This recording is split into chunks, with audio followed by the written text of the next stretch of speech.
Sejam bem-vindos ao nosso canal. Nós queremos pedir a todos vocês, se possível, se inscrevam no nosso canal e nos ajude a crescer. Também não esqueça de deixar ao final o seu like, se gostou ou não gostou do nosso estudo.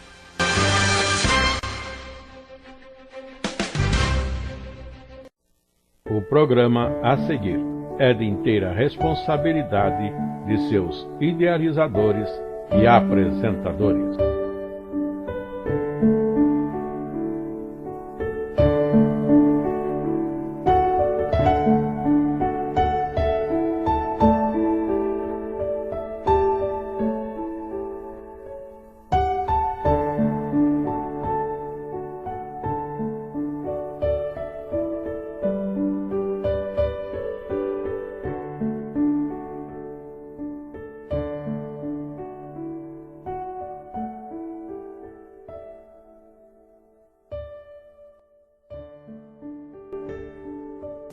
Estamos nos nossos estudos de Isaías, agora terceira lição, tomando um bloco de capítulos com esse tema, esperança em tempos de juízo. Vimos já anteriormente, desde o princípio da lição 1, que o livro de Isaías pode ser dividido em duas partes. A primeira falando de um juízo da parte de Deus para o povo de Israel, tanto as 10 tribos ao norte como Judá ao sul, e também a parte final do livro de Isaías, a partir do capítulo 40, a salvação de Deus. E como falamos de juízo, estamos na primeira parte, nós temos esse subtítulo para estudo, ou este título, esse tema, Esperança em Tempos de Juízo, para os capítulos 7 a 12. E dentro do texto e do nosso material de classe, que também colocamos à disposição dos alunos, podemos estar considerando o texto aqui colocado e lançado em tela, que é parte desse material distribuído em classes. Dos capítulos propostos para o estudo da lição de hoje, veremos como, embora a mensagem do profeta fosse de um juízo inexorável, que Judá e Jerusalém certamente sofreriam em razão da sua impenitência, o Senhor também nos deixa vislumbrar oportunamente o tempo de uma gloriosa e eterna salvação para a qual os fiéis deveriam olhar, na certeza de que Deus jamais os abandonaria, ainda que, nas presentes circunstâncias, estivessem experimentando a justa e santa ira de um Deus zeloso que verdadeiramente ama o seu povo. Observe bem isso, nosso estudo é dos capítulos 7 a 12, nesta presente lição, e dentro dos assuntos falados anteriormente, de juízo da parte de Deus pela infidelidade do seu povo, o castigo certamente viria, um cativeiro estava determinado para Judá, para as 10 tribos que se dividiram, estando ao norte, com a capital em Samaria, totalmente entregues à idolatria, haveria uma grande destruição, e sendo espalhados por todo o mundo e levados cativos. E essas 10 tribos não se vê mais formadas em grupo assim. Mas, dentro de outras considerações, vamos ver que tanta coisa para vir de castigo ao povo, entretanto, nunca faltará da parte de Deus o propósito de estar com aqueles que lhe são fiéis naquela circunstância e naquele tempo de desvio tão grave, como também durante todo o período do castigo e depois uma restauração que abrangeria não somente, digamos assim, as chamadas tribos de Israel, dentro da visão daqueles que podem ser descendentes carnais de Abraão, mas todos, na verdade, ou seja, aqueles que sim são descendentes de Abraão, não no aspecto da carne, mas da fé. Sim, os que têm a fé de Abraão. Esses são chamados povo de Deus, o verdadeiro Israel de Deus, onde não se leva em conta carne nem sangue, mas tão somente a fé que deve habitar nos corações daqueles que, crendo em Deus, também se fazem seus amigos e são chamados por Ele não somente de amigos, mas depois também como filhos, adotados na salvação gloriosa que há em Cristo Jesus. Dando continuidade ao nosso estudo, agora sim passando uma primeira subtítulo, Terra do Emanuel. A terra do Emanuel será livrada. Promessa de livramento para o povo de Deus, não faltando naquele tempo o castigo para tirar deles a idolatria e colocá-los, vamos dizer assim, limpos desta grave transgressão, para estarem recebendo depois o Messias, que entre eles certamente se manifestaria. E dentro desse subtítulo precisamos estar tendo ciência dos inícios deste assunto, um contexto grande. Temos de 6 capítulos, mas temos um início desta história no capítulo 7 e apresentamos, pedimos a todos aqueles que nos acompanham para que estejam com suas Bíblias e lendo comigo, acompanhando a tela exposta para o capítulo 7, verso 1 até o verso 12. Estamos no reinado de Acás, Isaías como profeta, e o assunto é esse, passamos a ler as Escrituras. Sucedeu, pois, nos dias de Acás, filho de Jotão, filho de Uzias, rei de Judá, que Rezim, rei da Síria, e Peca, filho de Remalias, rei de Israel, subiram a Jerusalém para pelejarem contra ela, mas nada puderam contra ela. E deram aviso à casa de Davi, dizendo: a Síria fez aliança com Efraim. Então se moveu o seu coração e o coração do seu povo, como se movem as árvores do bosque com o vento. Então disse o Senhor a Isaías: agora tu e teu filho Siar-Jazube saí ao encontro de Acás, ao fim do canal do viveiro superior, ao caminho do campo do lavandeiro, e dize-lhe: acautela-te e aquieta-te, não temas, nem te desanime o teu coração por causa destes 2 pedaços de tições fumegantes, por causa do ardor da ira de Rezim e da Síria e do filho de Remalias, porquanto a Síria teve contra ti maligno conselho com Efraim e com o filho de Remalias, dizendo: vamos subir contra Judá e atormentemo-lo e repartamo-lo entre nós, e façamos reinar no meio dele o filho de Tabeal. Assim diz o Senhor Deus: isto não subsistirá, nem tampouco acontecerá, mas a cabeça da Síria será Damasco, e o cabeça de Damasco Rezim, e dentro de 65 anos Efraim será quebrantado e deixará de ser povo. Entretanto, a cabeça de Efraim será Samaria, e a cabeça de Samaria o filho de Remalias. Se o não crerdes, certamente não ficareis firmes. E continuou o Senhor a falar com Acás, dizendo: pede para ti ao Senhor teu Deus um sinal, pede-o, ou embaixo nas profundezas, ou em cima nas alturas. Acás, porém, disse: não o pedirei, nem tentarei ao Senhor. Aí está o início.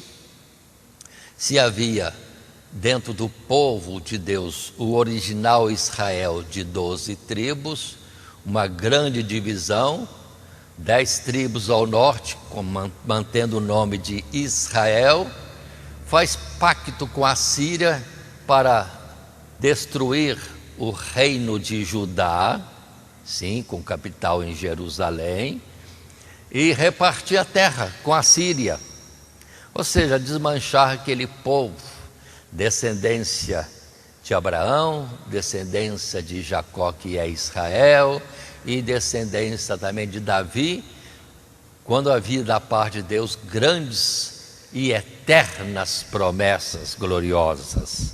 Ou seja, um absurdo. Mas Deus acalma Acaz, dizendo: não vai acontecer nada disto. Mas observe já o juízo. Estamos num primeiro juízo aqui, cada vez mais claro. Mais 65 anos e as 10 tribos deixariam de existir como povo. E de fato, logo depois vem a Assíria, capital Nínive, e aí haveria destruição e o espalhar de um restante por todo o mundo, e nunca mais existiram como tribo, muito menos como nação. Interessante observar hoje, tantos milênios depois, que Damasco continua sendo capital da Síria, como aqui nesta palavra de Isaías 7 é dito. Ou seja, vai continuar Damasco como capital da Síria. Mas as 10 tribos deixarão de ser povo. Continuemos, pois, entrando nessa primeira subparte. A terra do Emanuel será livrada. E dentro do nosso material de classe, o primeiro parágrafo que está exposto, ou está em tela, para podermos estar aproveitando nosso material de classe. Nestes capítulos 7 e 8, o profeta nos apresenta um episódio onde o rei Acaz, embora fosse ímpio e perverso, recebe uma palavra da parte de Deus, assegurando-o de que, não pela sua própria força ou mérito, mas pela misericórdia e poder divinos, Judá e Jerusalém seriam livradas de uma invasão planejada pela Síria e Samaria, que era motivo de grande aflição para o rei.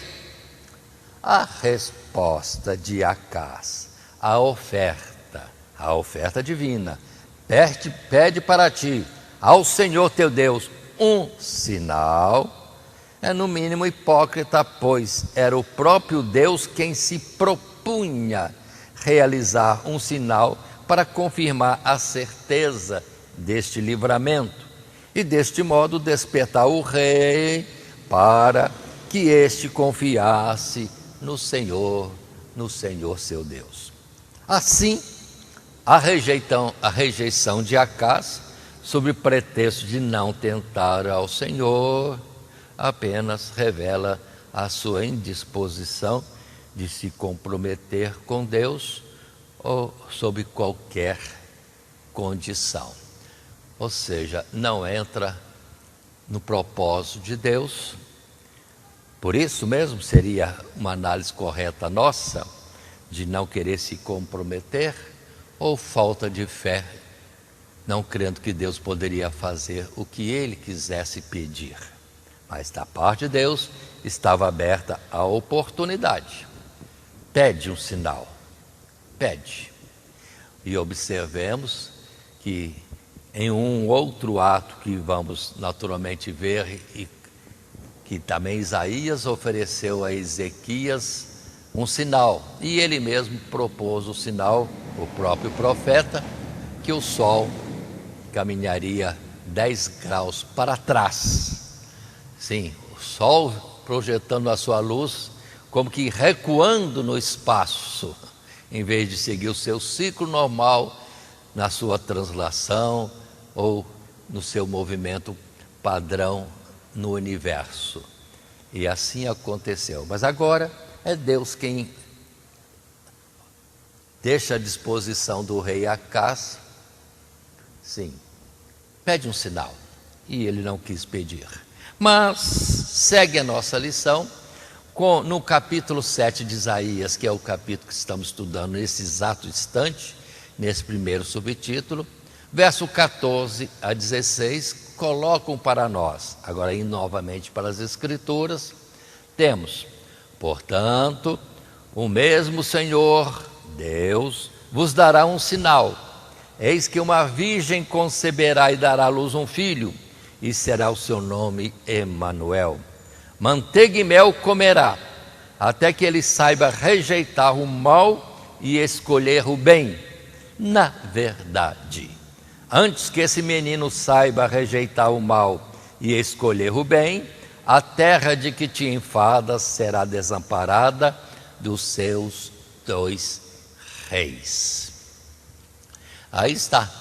Se ele não pediu o sinal, Deus mesmo deu, de que a virgem conceberá e dará à luz um filho, e o seu nome será Emanuel. Agora atenção, nesse textozinho do verso 14, está aí uma obra magnífica que Deus promete fazer, de que uma virgem conceberia e daria à luz a um menino, cujo nome seria Emanuel, que significa Deus conosco. Aí Deus está revelando de que haveria sim um filho de mulher, que seria dela, e de uma atuação do Espírito de Deus, não haveria a parte masculina aí, pelo que o que nasceria daquela virgem tem a parte divina que é de Deus e a parte humana, sim, através de Maria. Aí está o grande milagre, Deus vindo a este mundo, se fazendo homem no ventre de uma mulher. Ele com a vida plena sua divina, e ela dando a parte humana, pelo que em Jesus temos a sua natureza humana e natureza divina.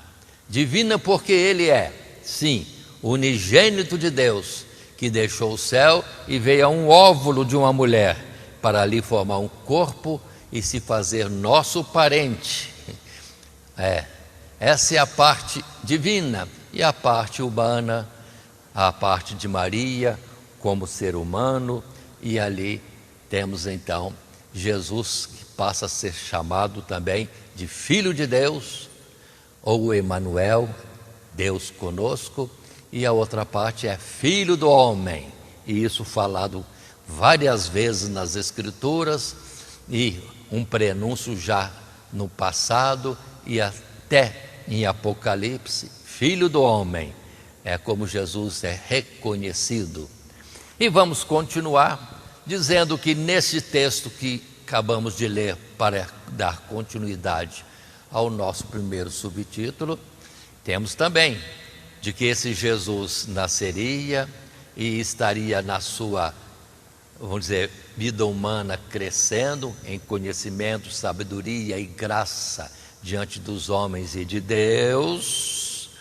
Mas nesse tempo que viria do nascimento de este Emanuel, a terra estaria desamparada, estaria sim, sem os seus 2 reis.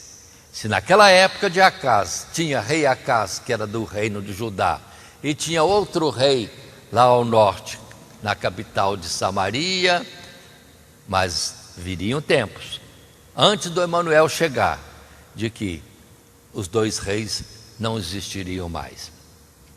E conforme já anunciamos, as 10 tribos desapareceram e não tem um rei nas 10 tribos. E o próprio Judá não tem um rei declarado, porque vem o cativeiro e nunca mais se fala de um rei ali em Jerusalém, na tribo de Judá, a não ser depois de Jesus.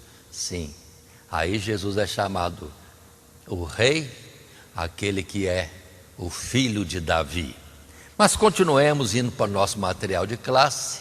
Nesse primeiro subtítulo, a terra do Emanuel será livrada. Aí temos um parágrafo segundo que coloca para nós: a esta reiteração de impenitência, um sinal é dado, agora não ao rei, mas ao remanescente de Judá e Jerusalém, ao povo de Deus, não sobre um livramento imediato, mas a salvação e redenção através do Messias, aqui chamado o Emanuel, que significa Deus conosco, numa clara alusão profética ao fato de que o Cristo, o Salvador, seria o próprio Deus habitando entre nós, pois assumiria a semelhança do seu próprio povo através de um nascimento miraculoso, o que serviu de sinal para os fiéis quando essa palavra se cumpriu. Outro aspecto do sinal está na expressão seguinte, de que manteiga e mel comerá, até que ele saiba rejeitar o mal e escolher o bem. Pois Jesus, tendo nascido e crescido como homem, só se manifestou como o Messias, o Salvador do seu povo, em idade adulta. O que causou surpresa para os incrédulos.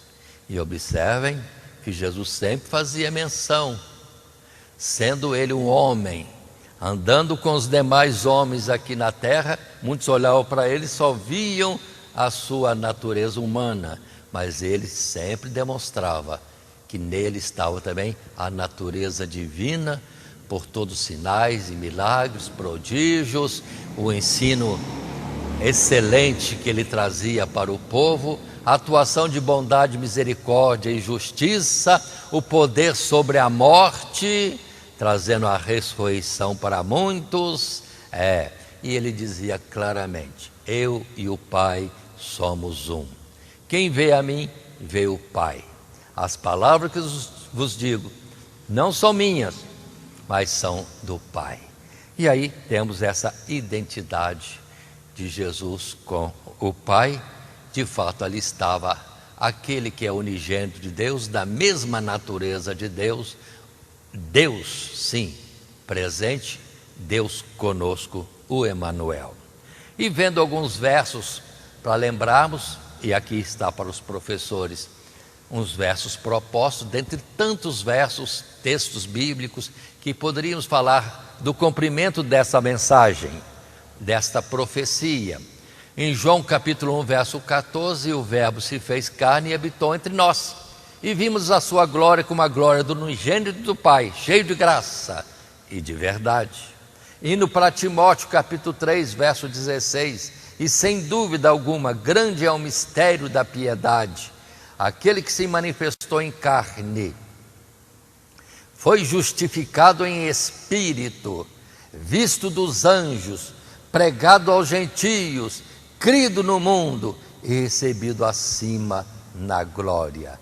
Jesus cumpriu todo o seu ministério até a morte, sepultura, ressurreição, ascensão e glorificação no céu, e disse ele, falando para nós: não vos deixarei órfãos, estarei convosco todos os dias até a consumação dos séculos.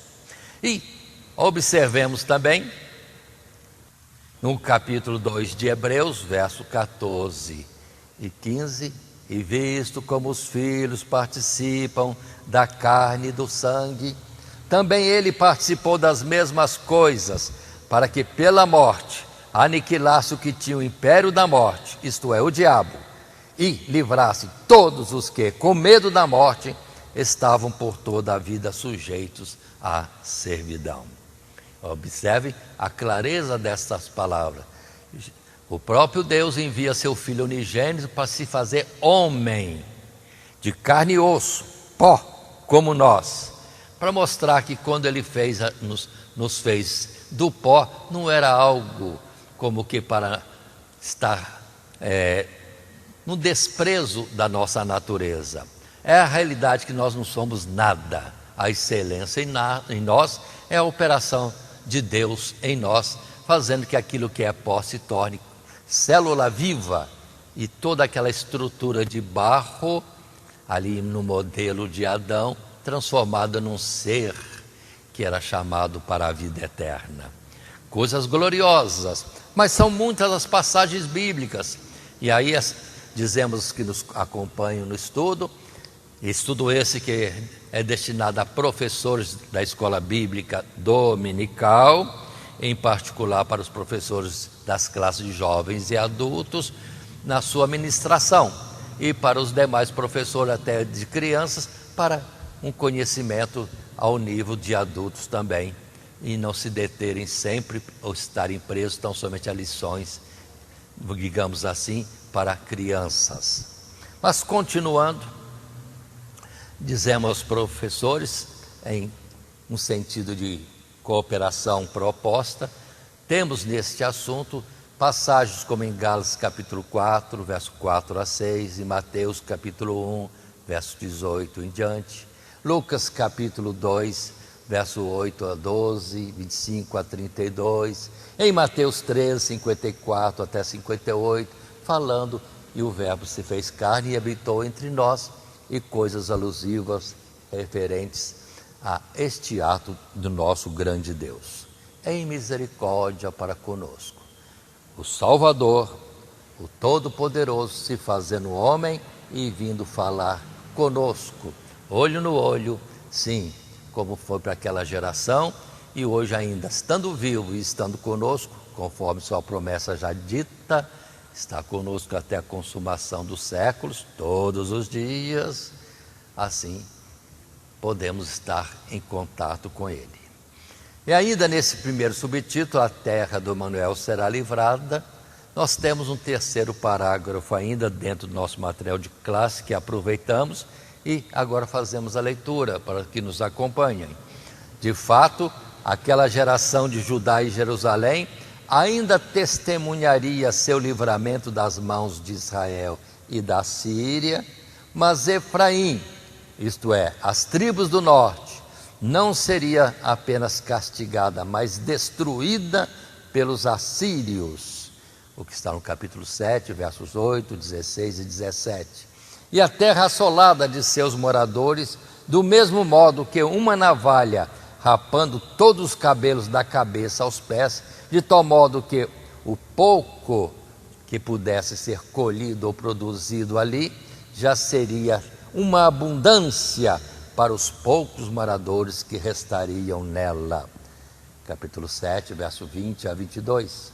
No capítulo seguinte, isso é 8, o Senhor revela que a própria Judá e Jerusalém seriam até certo ponto assoladas pelos assírios, uma vez que havia desprezado as águas de Siloé, que correm brandamente, isto é, não reconheceram a paz e a segurança que poderiam ter no Senhor se confiassem nele e não seguissem os caminhos dos seus vizinhos, pelo que, antes de testemunhar a manifestação do Emanuel, aquela terra ainda experimentaria o terror das águas turbulentas representadas pela Assíria. Por isso o profeta desperta os fiéis a permanecerem na lei de seu Deus, confiando somente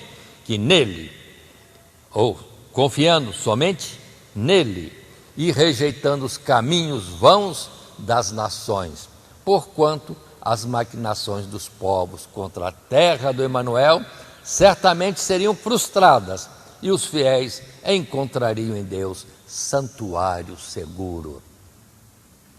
Ou seja, aí está, com todas essas palavras dos profetas, primeiro nosso estudo Isaías e depois outros mais, alertando tanto as 10 tribos do norte como o reino de Judá ao sul, de que se convertesse a Deus, que abandonassem a idolatria, o que já estudamos, que é o segundo mandamento dos 10 que Deus deu a Moisés: não farás para ti imagem de escultura, nem figura alguma do que há no céu, na terra, nem debaixo das águas, não as servirás, não te inclinarás diante delas.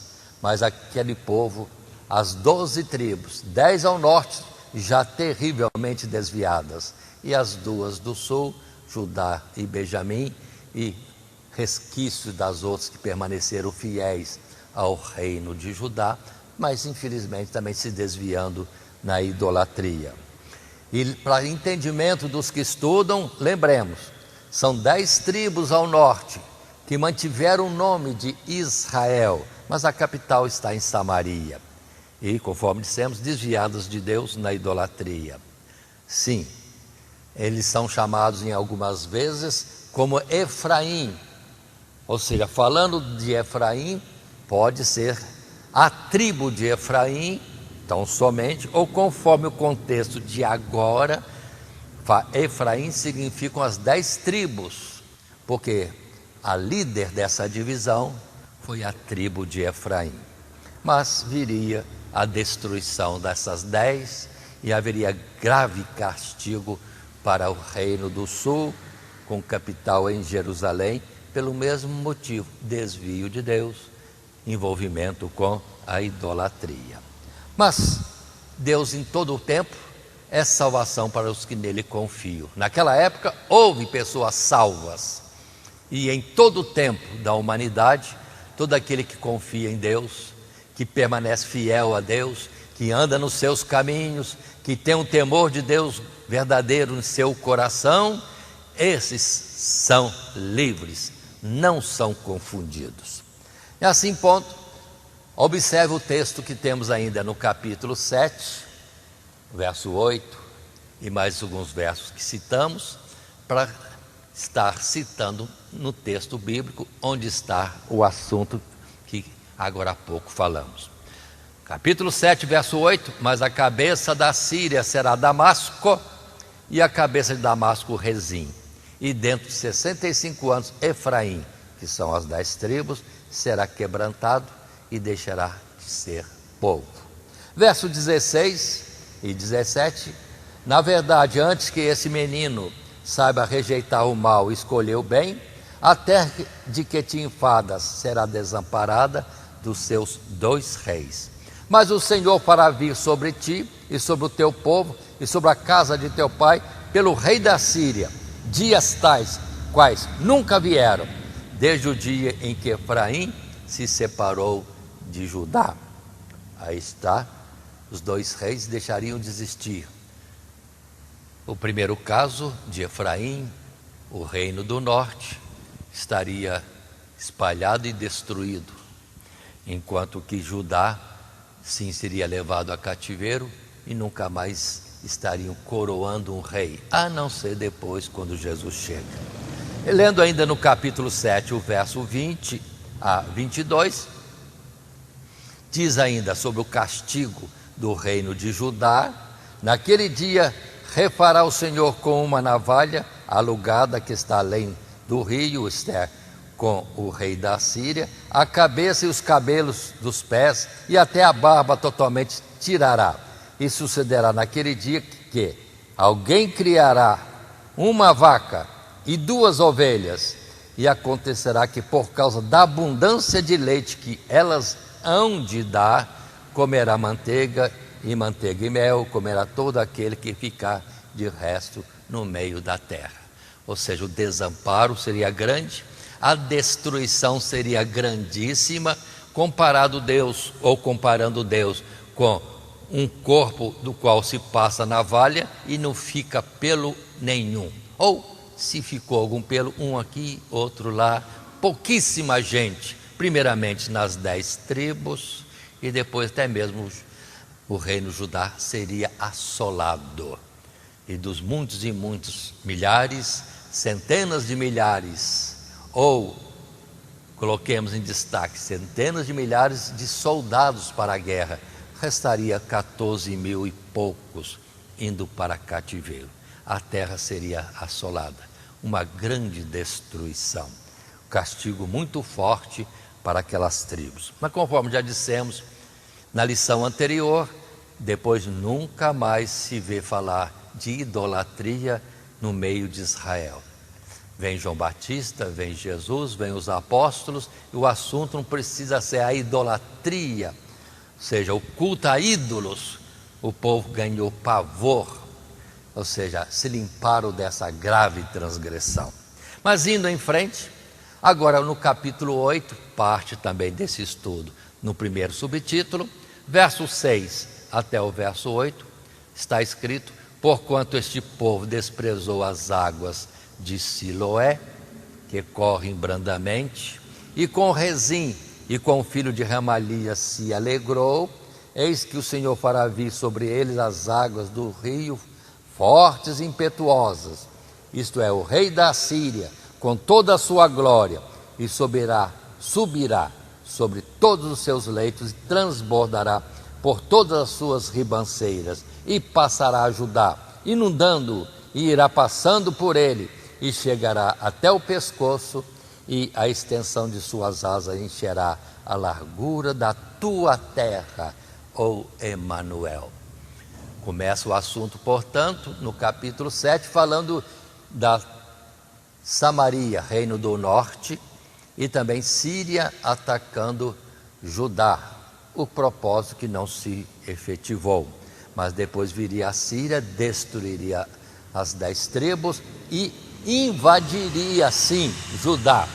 Judá seria castigado também pela Síria, por esta vara forte, ou como diz aqui, por águas fortes e impetuosas. Numa inundação de exércitos, toda a terra do reino de Judá foi invadida, destruída, ficando somente Jerusalém nos tempos de Ezequias. Mas por Ezequias ser fiel a Deus, e ali ainda estava Isaías clamando pelo povo, orientando o povo à volta para Deus, ali não caiu nenhuma flecha. Na capital, ou seja, a água subiu até o pescoço, mas a cabeça do reino, a capital, não foi atingida, porque Deus trouxe livramento. E havia Ezequiel orando e exortando o povo a estar voltando para Deus. E assim, nós podemos ver uma referência desse fato último em 2 Reis capítulo 18, verso 13 e 14, quando isso aconteceu. Porém, no ano 14º do rei Ezequias, subiu Senaqueribe, rei da Assíria, contra todas as cidades fortes de Judá, e as tomou. Então Ezequias, rei de Judá, enviou ao rei da Assíria a Laquis, dizendo: pequei, retira-te de mim, tudo que me impuseres levarei. Então o rei da Assíria impôs a Ezequias, rei de Judá, 300 talentos de prata e 30 talentos de ouro. Ou seja, Judá ficou tributária, pagando impostos, tributos à Assíria. Mas a Assíria não se conteve com isso. Depois vem diretamente para uma proposta má contra Ezequias e contra Jerusalém. Mas aí está o livramento de Deus. Nenhuma flecha cairia lá, foi a palavra de Deus. Continuando agora para o segundo subtítulo nosso, a terra entenebrecida também será salva pelo Manuel. Estaremos dando continuidade a este assunto, que é da lição 3, esperança em tempos de juízo. Observem, anunciando-se o juízo e ao mesmo tempo anunciando-se salvação, livramento. E estaremos no estudo dos capítulos 9 e 10 do livro de Isaías.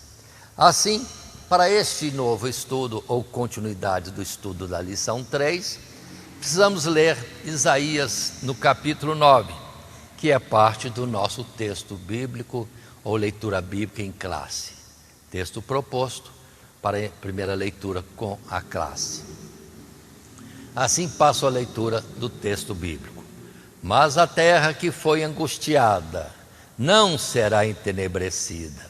Ele envelheceu nos primeiros tempos a terra de Zebulon e a terra de Naftali, mas nos últimos a enobreceu, junto ao caminho do mar, além do Jordão, a Galileia dos gentios. O povo que andava em trevas viu uma grande luz, e sobre os que habitavam na região da sombra da morte resplandeceu a luz. Tu multiplicaste este povo, e a alegria lhe aumentaste. Todos se alegrarão perante ti, como se alegram na ceifa, e como exultam quando se repartem os despojos.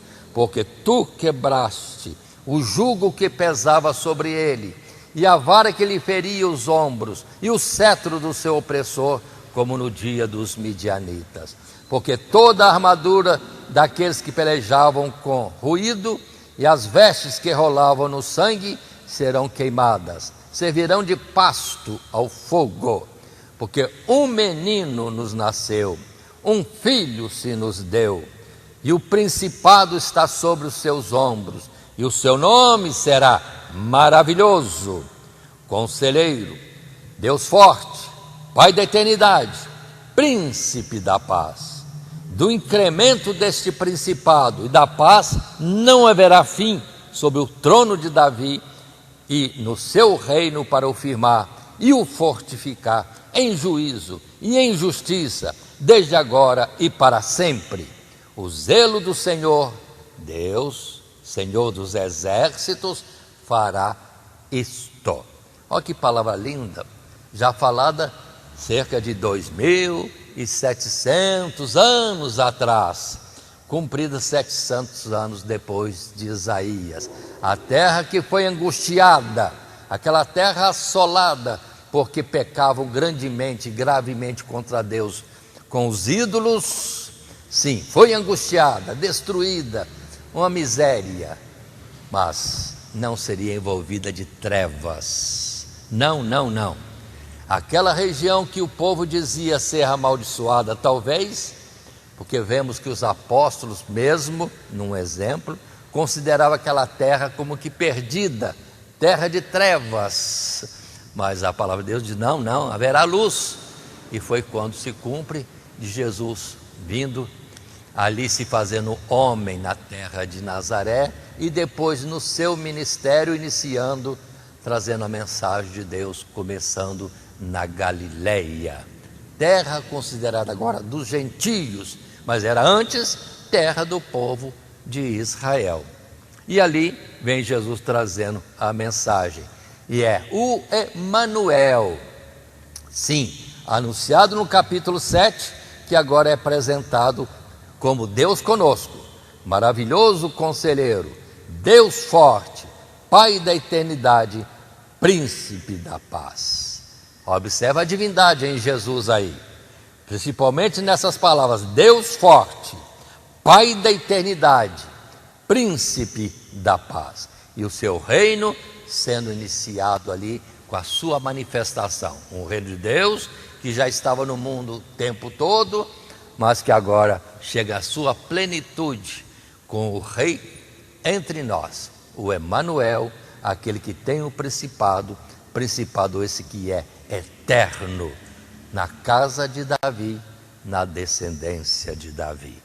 E assim, nesse segundo subtítulo, a terra entenebrecida também será salva pelo Emanuel, capítulos 9 e 10.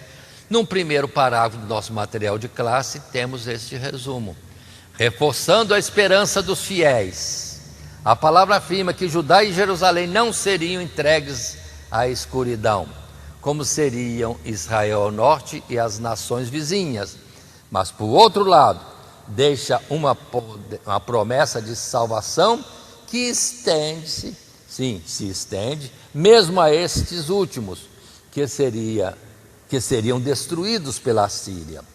A luz também brilharia para esses povos, graças ao reinado glorioso e da abundante salvação do Emanuel, porque um menino nos nasceu.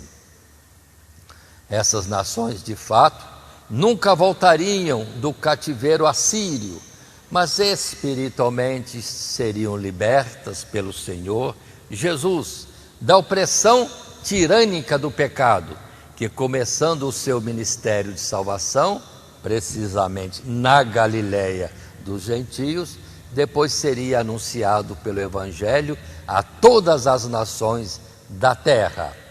Segue-se então uma descrição do poder e majestade desse menino, o Emanuel, cujas qualidades divinas revelam que os fiéis deveriam esperar dele nada menos que a salvação e reconciliação dos céus e da terra com o Pai, e do reino glorioso pelo qual inaugurará um novo estado de coisas para a igreja, que se tornará cada vez mais pleno até a consumação, propósito de Deus para o seu povo neste mundo. Aí está. A terra entenebrecida também será salva pelo Emanuel. A terra que estava em trevas, ali brilhou a luz. É Jesus vindo e Jesus começando o seu ministério.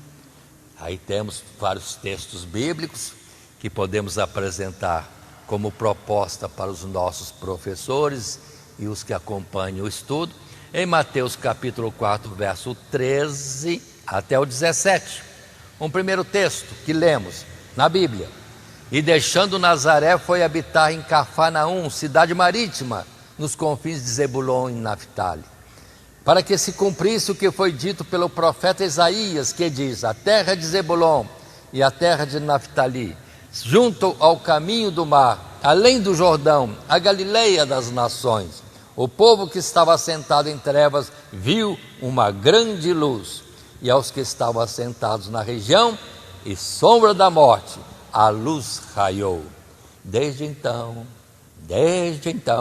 começou Jesus a pregar e a dizer: arrependei-vos, porque é chegado o reino dos céus. Olha que maravilha, cumprimento da palavra 700 anos depois de Isaías pronunciar, profetizar as palavras do capítulo 7, 8 e 9. Também nós temos em Atos capítulo 26, verso 15, é agora uma palavra que Jesus falou a Paulo, ou baseado nesta palavra, quando se diz: e disse eu, quem é Senhor? Paulo falando, quando Jesus lhe apareceu, ele, Jesus, respondeu: eu sou Jesus, a quem tu persegues, mas levanta-te e põe-te sobre teus pés, porque te apareci por isto, para te pôr por ministro e testemunha, tanto das coisas que tens visto, como daquelas pelas quais te aparecerei ainda, livrando-te deste povo e dos gentios, a quem agora te envio, para lhes abrires os olhos, e das trevas os converteres à luz, e do poder de Satanás a Deus, ou para Deus, a fim de que recebam a remissão, o perdão dos pecados, e sorte entre os santificados pela fé em mim. E muitos outros textos podemos estar considerando, os professores podem estar procurando, selecionando, conforme a sua forma de ver e o seu modo de expor, mas colocamos como proposta ainda Colossenses capítulo 1, verso 15 a 17, Atos capítulo 3, 19 a 21, 1 Coríntios capítulo 15, 22 a 26, e repetindo, muitos outros textos podem ser aproveitados e reforçarem esta argumentação. Continuando ainda, segundo subtítulo, a terra entenebrecida também será salva pelo Emanuel. Num segundo parágrafo do nosso material de classe, temos esse escrito: porém, quanto à situação de Israel naquela circunstância, tempo de Isaías, e ao que estava reservado para Efraim, no futuro breve, o Senhor manteria a sua mão estendida para feri-los, e como não se voltassem para ver quem os feria, capítulo 9, verso 13, certamente não escapariam à escuridão, isto é, à desolação final. Capítulo 9, verso 19.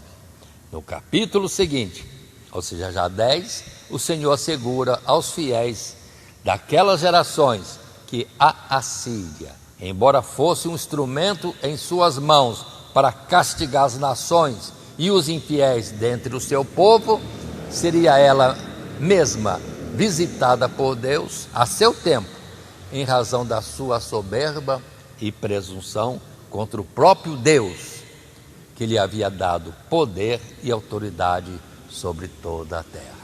E, em sequência, apresentamos esses versos do nosso texto de estudo, tanto no capítulo 9 como no capítulo 10. Assim, nas Escrituras, capítulo 9, o verso 13 e depois 19, lemos agora. Verso 13: contudo este povo não se voltou para quem o feria, nem buscou ao Senhor dos exércitos. Com toda repreensão, castigo e avisos prévios, não se voltaram para Deus para pedir misericórdia, não se humilharam ou se arrependeram das suas más ações, da idolatria, e aí aconteceu o desastre. No verso 19 do capítulo 9 diz: por causa da ira do Senhor dos exércitos, a terra se escurecerá, e será o povo como pasto do fogo, ninguém poupará ao seu irmão. E vem o desastre para toda aquela terra. Já indo para Isaías capítulo 10, também dentro do nosso propósito de passarmos, e já fizemos citações, agora vem o juízo sobre a Síria. Até o instrumento do castigo de Deus é repreendido, porque em vez de entenderem a atuação e o juízo de Deus, se gloriaram no poder que tinham para trazer juízo a um povo de Israel desviado. Assim lemos do verso 5 e outros versos mais, primeiramente 5: ai da Síria, a vara da minha ira, porque a minha indignação é como bordão nas suas mãos. A Síria, a nação ali capital em Nínive, com seus exércitos, é como a vara na mão de Deus para castigar as 10 tribos, também Judá e outras nações, mas se gloriou em si mesmo. E depois Deus quebra essa vara e põe ao lado. Ou seja, a Síria seria quebrantada. Verso 12: por isso acontecerá que, havendo o Senhor Deus acabado com toda a sua obra no monte de Sião e em Jerusalém, então visitarei o fruto do arrogante coração do rei da Síria e a pompa da altivez dos seus olhos. Verso 15: porventura gloriar-se-á o machado contra o que corta com ele? Ou presumiria a serra contra o que puxa com ela ou por ela? Como se o bordão movesse aos que o levantam, ou a vara levantasse o que não é um pedaço de madeira. Esse verso 15, referindo-se numa, digamos assim, comparação, ilustração, que o homem da madeira pega, sim, o instrumento e atua contra a árvore, machado, serra, mas o machado vai estar se gloriando contra aquele que o usa para derrubar a árvore? Maior é o que atua com o machado que o machado em si.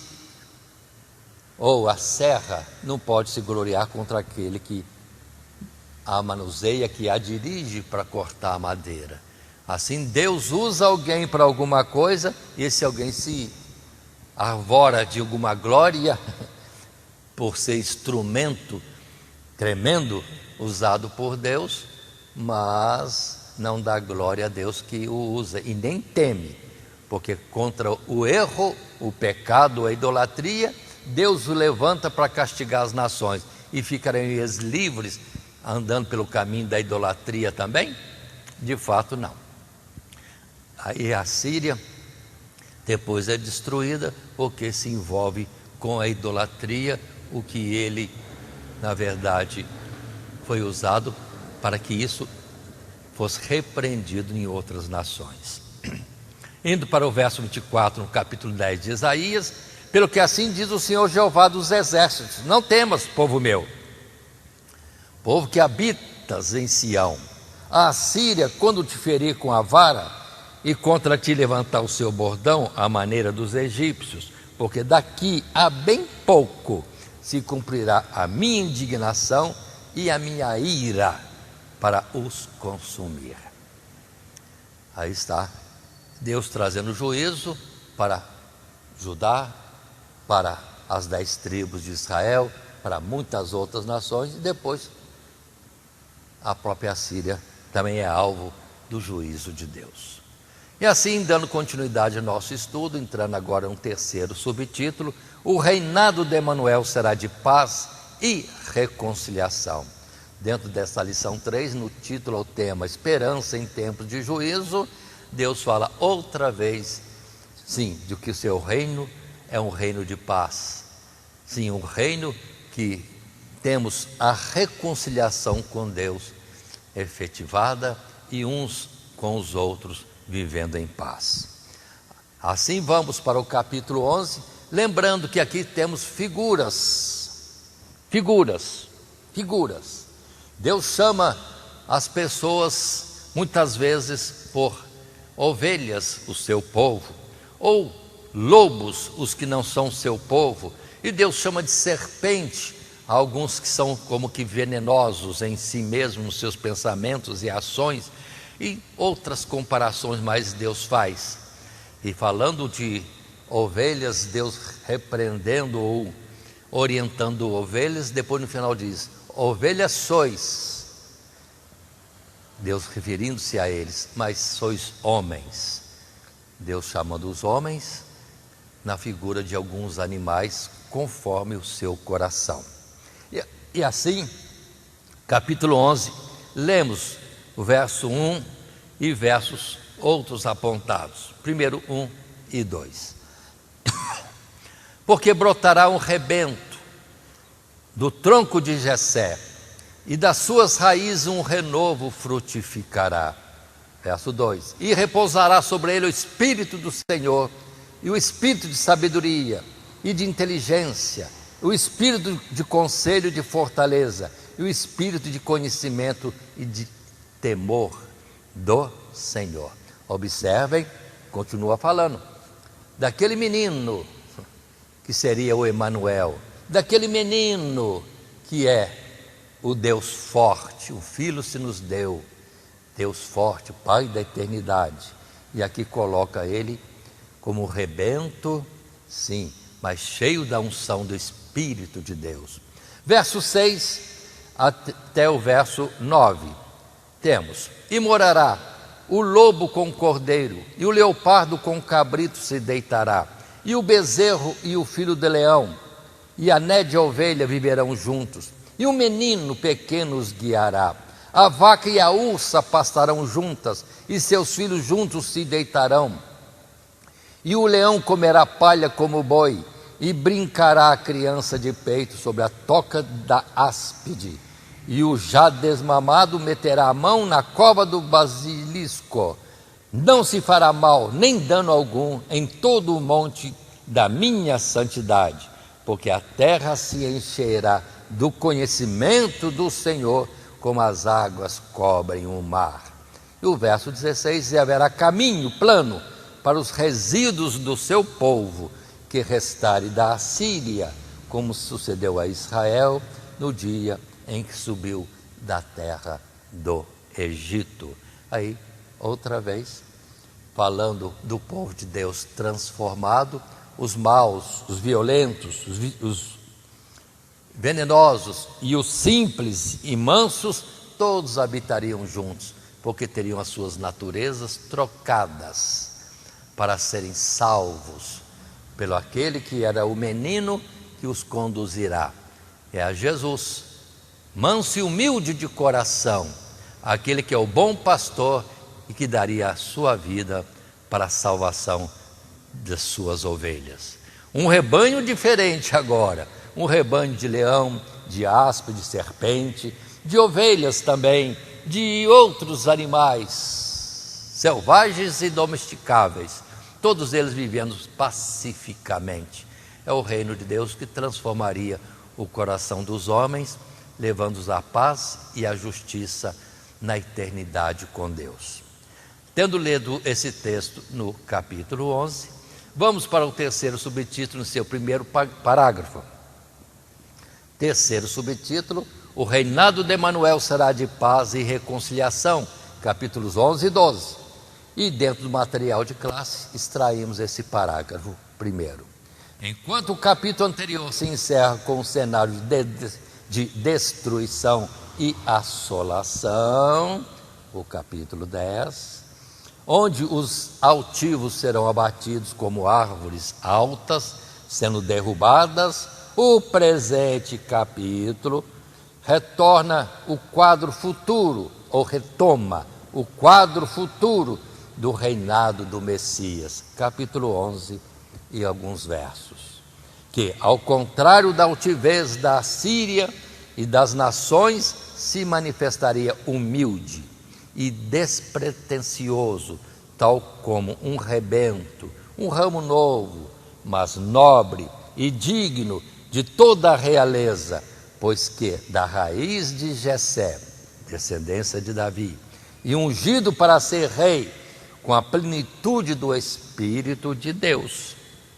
Seu governo, não usando de força ou violência carnal ou humana, mas através da sua justiça e verdade, seria eficaz e levaria não apenas à eliminação de toda rebelião e iniquidade, mas à reconciliação geral de todos os seus súditos, tanto uns com os outros como com o próprio Deus, o que é representado pelos animais de toda sorte, convivendo em harmonia e todos demonstrando sujeição e disposição a serem conduzidos, a ponto de um menino pequeno poder guiá-los. E, finalmente, a palavra detalha, figuradamente, a restauração dos fiéis dispersos por todas as terras e o seu retorno do cativeiro, como nos dias da libertação de Israel da terra do Egito. Nesse capítulo 11, precisamos ter o cuidado, que muita gente pega esse capítulo 11 e faz do reino celestial um zoológico, e faz menção disso, de animais vivendo pacificamente sobre a face da terra. Não é aqui o lugar do reino de Deus. Está no meio de nós, mas não é deste mundo. Não vem com aparência exterior. E este reino que aqui agora está, será depois levado, sim, arrebatado no dia da vinda de Jesus, para estar com Jesus nos céus. Esta terra deixará de existir, não será um jardim zoológico. Deus está falando em figuras do reino celestial lá no céu, quando nós, bons e maus, se é que existe algum bom, não há nenhum justo sequer, todos na verdade são de alguma forma venenosos, maus. E Jesus chegou a dizer: vós sendo maus. E se alguém disse para Jesus: bom mestre, Jesus diz: quem é bom, senão Deus? Ou seja, todos nós, antes transgressores, maus, desviados de Deus em muitas ofensas e pecados e transgressões e iniquidades, teremos a limpeza, a purificação, a transformação, renovação, redenção, justificação, e depois moraremos no céu com Deus. Não é nenhum jardim zoológico aqui. E assim textos outros podemos ver, como em Atos capítulo 10, verso 9 até o 14, quando Deus mostra todos os povos, todas as nações, todas as tribos, todas as línguas, como a variedade de animais sobre a face da terra, apresentando a Pedro naquele cenário que ele tem a visão do capítulo 10. Ele vê animais impuros, feras, sim, talvez bravias, e ele diz: não, Senhor, nunca comi coisa imunda. E Deus fala com ele que aqueles animais representavam os gentios, antes sim imundos, antes desviados e em iniquidade, sim, pelos seus pecados e transgressões, mas Deus os purificaria, Deus mudaria os seus corações para serem povo de Deus. E assim, lendo Atos capítulo 10, verso 9 a 15, E no dia seguinte, indo eles seu caminho, e estando já perto da cidade, subiu Pedro ao terraço para orar quase a hora sexta. E tendo fome quis comer, e enquanto lhe preparavam, sobreveio-lhe um arrebatamento de sentidos. E viu o céu aberto, que descia um vaso como se fosse um grande lençol, atado pelas 4 pontas, vindo para a terra, no qual havia de todos os animais quadrúpedes, répteis da terra e aves do céu. E foi dirigida uma voz: levanta-te, Pedro, mata e come. Mas Pedro disse: de modo nenhum, Senhor, porque nunca comi coisa alguma comum e imunda. E segunda vez lhe disse a voz: não faças tu comum ao que Deus purificou. E Pedro depois mostra a interpretação: não eram animais. No verso 28 ao dizer: e disse-lhes: vós bem sabeis que não é lícito a um varão judeu ajuntar-se ou chegar-se a estrangeiros, mas Deus mostrou-me que a nenhum homem chame comum ou imundo. Ainda mais nessa atuação de Deus em suas vidas, transformando a sua natureza. Assim, para os que nos acompanham e para os professores, ainda temos outros textos na Bíblia. Proposta nossa: Mateus 3, versos 16, 17, Hebreus 1, capítulo 1, verso 8 e 9, e também em João, capítulo 10, versos 16 e 27, e conforme o entender de cada um, outros textos podem ser levantados e selecionados. Continuando no nosso terceiro subtítulo, o reinado do Emanuel será de paz e reconciliação. No segundo parágrafo, entramos no capítulo 12. Após esses diversos vislumbres ou deslumbres da salvação futura, após um breve período de tribulação e angústia, o Senhor fortalece ainda mais a esperança no coração do seu povo e o convida a olhar e abraçar as promessas, mesmo estando ainda distantes, revelando que eles haveriam de se alegrar grandemente na misericórdia de Deus e a render graças depois de todas as aflições passadas, porquanto seria abundante a salvação operada em favor do seu povo, e eles a experimentariam como aqueles que tiram água de fontes abundantes. São os versos de 1 a 6 do capítulo 12. Ou seja, depois do período de correção sobre os transgressores, mas havendo eles ou neles se cumprido a vontade de Deus, alcançando a sua mudança de vida, buscando ao Senhor, ou dentro do refrão de João Batista, Jesus e os apóstolos: arrependei-vos e voltai-vos para Deus, porque é chegado o reino dos céus. Aí sim viria o tempo da bonança, o tempo da luz, o tempo de águas refrigeradoras e pastos verdejantes, no sentido espiritual. E lendo o texto bíblico, Isaías 12, os versos de 1 a 6, quando ali Deus exorta ou nos chama para o momento de alegria na esperança da salvação operada por Deus. E dirás naquele dia, lendo o texto bíblico: graças te dou ao Senhor Deus, porque ainda que tiraste contra mim, a tua ira se retirou e tu me consolaste. Eis que Deus é a minha salvação, eu confiarei e não temerei, porque o Senhor Jeová é a minha força e o meu cântico, e se tornou a minha salvação. E vós com alegria tirareis águas das fontes da salvação, e direis naquele dia: dai graças ao Senhor Deus, invocai o seu nome, tornai manifestos os seus feitos entre os povos, e contai quão excelso é o seu nome. Cantai ao Senhor, porque fez coisas grandiosas. Saiba-se isso em toda a terra. Exulta e canta de gozo, ó habitante de Sião, porque grande é o Santo de Israel no meio de ti.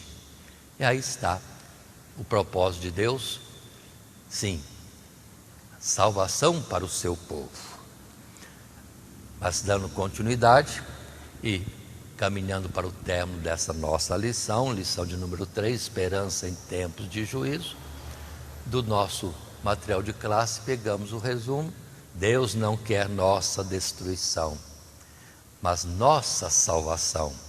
Mesmo quando é necessário castigar seu povo, o Senhor Deus o faz com vistas aos bons pensamentos, ao bom propósito que Ele estabeleceu para os seus, do qual só poderão participar com alegria e ação de graças se considerarem o erro dos seus caminhos atuais e atentarem para aquele que os chama ao arrependimento e à conversão. E observe mais uma vez, conforme falamos nas lições anteriores, o que Isaías está falando para aquele tempo serve direitinho para o tempo de hoje. Muitos se dizendo cristãos, muitos se dizendo ser de Deus, mas andando errados, contra as Escrituras, contra os mandamentos, na idolatria, na prostituição, sim, na ambição deste mundo, tendo muitas vezes a avareza como o alvo do seu coração. O que é idolatria? Sim, está escrito que a avareza é idolatria. Mas a proposta está aí. Deus não veio para condenar agora, está avisando para se corrigir, para mudar os caminhos, se voltarem para Deus, e essa grande salvação poderão depois desfrutar com alegria e ações de graças. Mas se resistirmos, se endurecermos, não adianta andar com cartões de membro de igrejas evangélicas ou cristãs ou qualquer outro segmento religioso, porque no céu nós não seremos aceitos se vivemos contra os princípios de Deus. O tempo é para nós também nos corrigirmos. E se Deus nos castiga, nós temos a instrução de Salomão dizendo que qual o pai que não castiga o filho que ama? Certamente castiga, para desviar o seu coração do caminho da morte ou da soberba. Pronto. Assim Deus muitas vezes nos castiga, nos repreende, para que possamos voltar no entendimento de que aquele que nos fere está sim nos punindo por coisas erradas que fazemos e nos humilhando aos seus pés. Ele dará restauração e uma boa orientação para a continuidade num caminho correto que leva sim às águas tranquilas e límpidas dos lugares celestiais. Assim, temos estudado essa lição 3, esperança em tempos de juízo, com o nosso modo de expor, no esboço com a introdução, 3 subtítulos e a conclusão.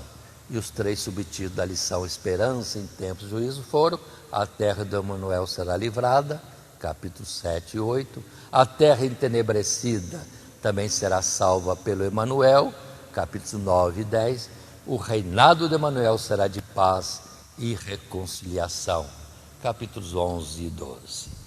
E que Deus assim nos abençoe, lembrando que o nosso texto áureo é aquela promessa de 2.700 anos atrás. Portanto, o mesmo Senhor vos dará um sinal: eis que uma virgem conceberá e dará à luz um filho, e será o seu nome Emanuel. Jesus se fez homem, habitou entre nós, e nesse corpo de carne, tomando a nossa natureza, morreu para que fosse o alto preço de resgate da nossa alma. Deus amou o mundo de tal maneira que deu o seu Filho unigênito, para que todo aquele que nele crê não pereça, mas tenha a vida eterna. Amém. Que Deus nos abençoe e que o Senhor dê aos professores, na ministração dessa lição, na sua oportunidade, graça, sabedoria e a junção de Deus em toda a classe. A paz de Jesus para todos.